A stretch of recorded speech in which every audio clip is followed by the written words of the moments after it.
Killer के नाम से मशहूर चार्ल्स शोबराज को आज नेपाल की जेल से रिहा कर दिया गया है।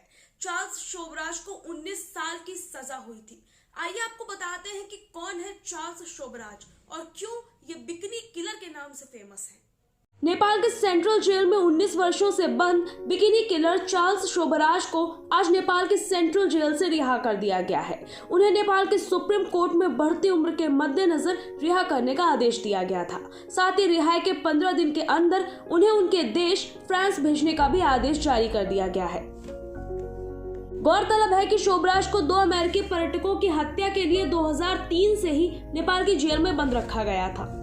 चार्ल्स शोबराज की पत्नी ने कहा कि वे इसी शाम चार्ल्स को फ्रांस में उनके परिवार के पास भेजने की कोशिश कर रही हैं। उन्होंने कहा कि हार्ट सर्जरी के बाद उन्हें कुछ दिक्कतें आई हैं। चार्ल्स को एक और सर्जरी की जरूरत पड़ सकती है।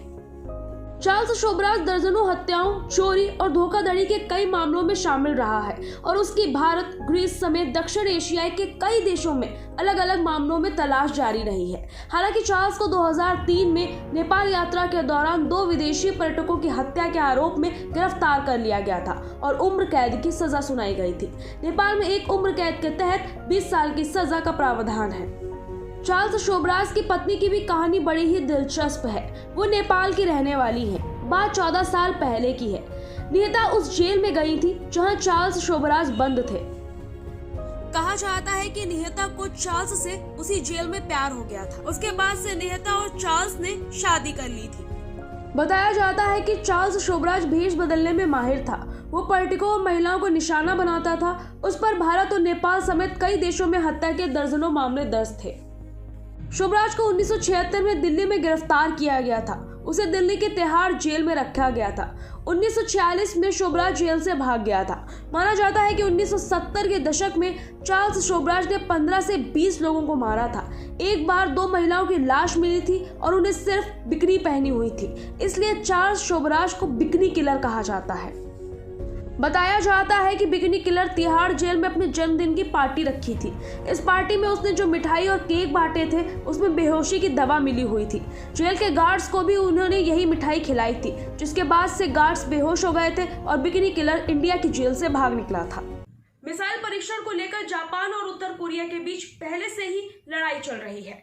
अब जापान ने कुछ ऐसा किया है जिसके बाद से उत्तर कोरिया और ज्यादा नाराज हो गया है। उत्तर कोरिया और जापान के बीच एक बार फिर से टकराहट दिखने लगी है। उत्तर कोरिया की तरफ से लगातार किए जा रहे मिसाइल परीक्षण और चीन के खतरे को देखते हुए अब जापान ने भी नई सुरक्षा रणनीति पर काम करना शुरू कर दिया है। इस नई सुरक्षा रणनीति को लेकर अब उत्तर कोरिया ने अपनी प्रतिक्रिया दी है। उत्तर कोरिया ने जापान की नई सुरक्षा रणनीति की निंदा करते हुए उसके पसंद को गलत दिखाने के लिए कार्रवाई की कसम खाई है। उत्तर कोरिया का कहना है कि अंतर्राष्ट्रीय प्रतिबंध उसे खुद को सुरक्षित करने से नहीं रोक पाएंगे।